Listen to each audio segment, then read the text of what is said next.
Hi, my name is Saskia. I just want to give you a quick overview of how to use Mojomox for getting logo ideas or even just for designing your logo.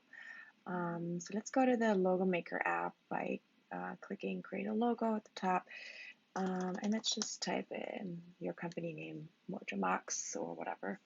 I'm going to go for no symbol because I think wordmark logos are more modern or can be more modern.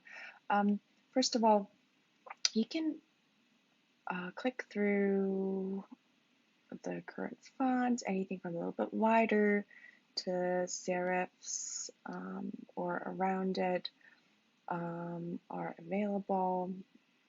I'm just going to go for Geo because I know Geo has a lot of alt symbols. Um, the first thing you want to determine is whether you want to have a all caps, a lowercase, or just a title case. Um, Logo style, I prefer caps or lowercase simply because it has a little bit more logo character. You can play around with the font weight sliders here and or figure out the letter spacing with the slider below. For logos, it's generally good to either go a little bit tighter, so adjust the letter spacing to the left, or a little bit wider than what you would normally see, simply because it also adds to kind of giving a little bit more of I feel that's a little bit more compact or some sort of unity that you want to achieve with a logo. Um, so let's say we are going for something like this. You can then um, click on a letter and scroll through some options here. Um, it's probably, first of all, we have two M's in here. So let's say that we kind of um, want to always, make them the same simply to kind of maintain more of a minimalist overall look, as if this was the actual font that you're using to design this logo. Um, and then I know that we're using this X here.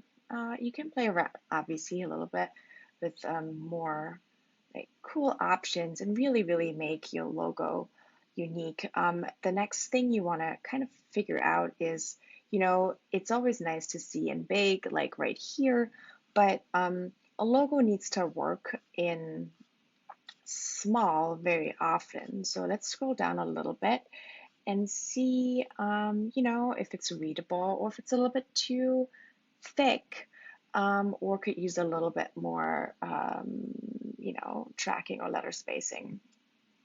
So I kind of, think maybe we'll go a little bit less bold, just like this. And to me, this is kind of cool. We want to, you can simply also scroll through some color options here. You know, um, Colors are usually, or color, finding a brand color palette should absolutely be based on, your positioning. But the most obvious point is probably checking out your competition's colors and making sure yours is standing out from the options. Um, you know, I'm just going to pick ours if I can find it. I guess I can't right now. But let's kind of use this one. I kind of like this one. Anyway, your brand kit gets created right below the editor, so you can quickly see what it roughly looks like on a variety of materials. So anyway, so this is the logo. You can save the logo here with this button, which takes a little bit because all the logo files internally are going to get updated.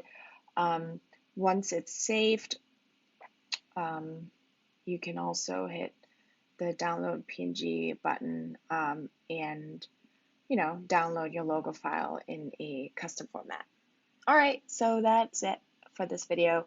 More details are coming soon. All right, bye.